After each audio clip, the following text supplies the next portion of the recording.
Thanks, Brad. So, as Brad said, I'm going to touch just on some regulatory stuff. It all kind of stems around ADA and ADA requirements. So, first thing I want to talk about is just ADA self-evaluation and ADA transition plans is what we're going to talk about first. So, as some are aware and some aren't, it's required for all local governments to have an ADA self-evaluation plan. I think there's a lot of communities have chosen not to do this because there hasn't really been an enforcement on this requirement or something tied to it. However, I do know as part of the Kane-Kendall Council of Mayors last call for projects, you did get bonus points on your resurfacing projects if you did have ADA self-evaluation and transition plans. And it would, in talking to people at CMAP, I would think that was probably coming to other council of mayors too. So it's an added bonus. It's a way that we were able to leverage funding in the Village of Montgomery by completing a ADA self-evaluation and transition plan before the applications were due this year. So they were able to get an extra 10 bonus points on all of their applications. So it's becoming more and more important, and they're pushing it more and more. So. What it is the local agency's assessment of the programs, services, and et cetera throughout your town, and how your street network, your buildings, et cetera, are up to ADA standards.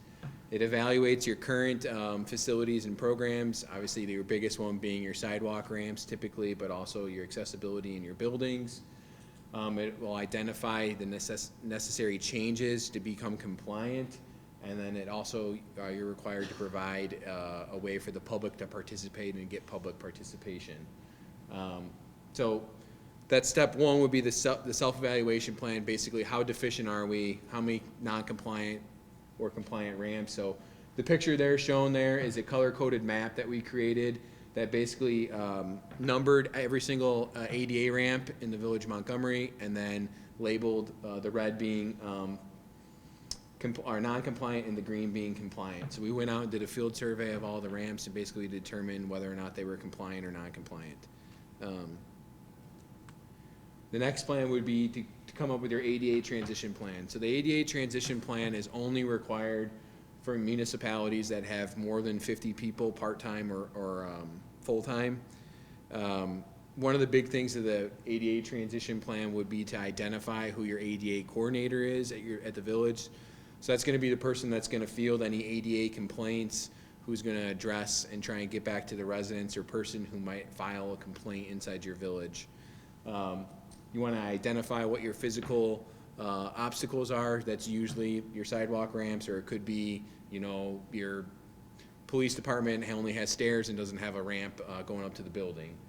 You want to describe how you're going to make these facilities accessible. So in the case of the Village of Montgomery, it was basically as they resurface the roads, they will continue to update their curb ramps and get those compliant.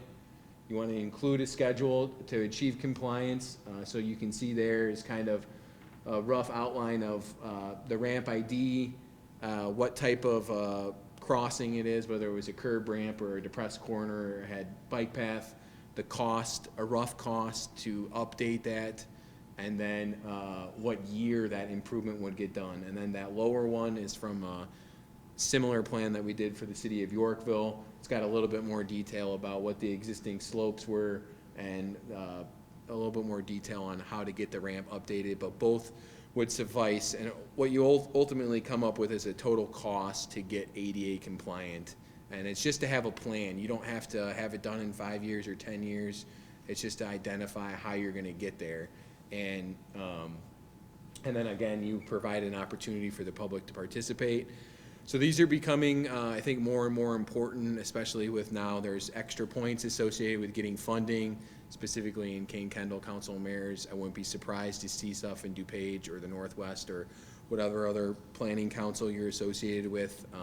I do know that CMAP is doing a presentation on ADA transition and self-evaluation plans coming up, and also doing a pilot program to help people come up with their self-evaluation and transition plans, just as an FYI. The other thing to talk about is just the accessible pedestrian signals. That's becoming more and more of a popular topic and a requirement that IDOT is putting on a lot of their new traffic signals. So it's just a device that communicates information to the pedestrians, usually audibly, and then it usually has a tactile push button so that, you know, blind people can understand what's going on. An LED indicator light, you know, typically there's an information sign. So those are kind of just briefly wanted to talk about some of that stuff. So if there's any questions, I'll be happy to answer.